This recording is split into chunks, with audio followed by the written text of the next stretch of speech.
Баршаңызға қайырлы күн, құрметті оқырман.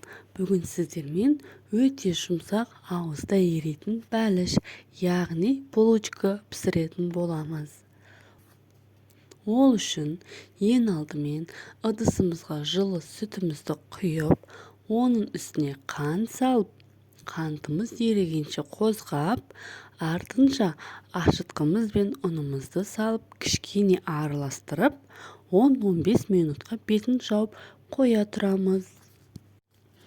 15 минут өткен соң ерітілген сары майымызды, жұмыртқаны және ұнымызды салып, қамырымызды жұмсақ етіп илеп аламыз.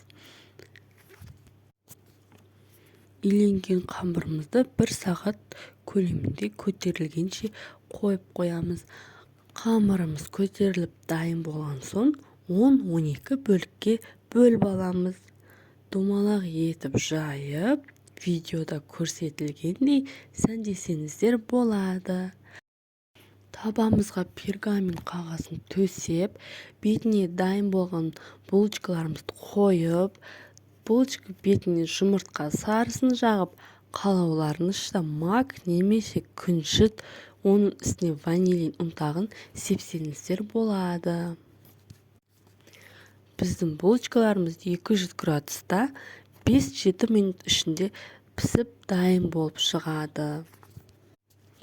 Әркімнің пеші әртүрлі болғандықтан, әртүрлі уақытта пісуі мүмкін.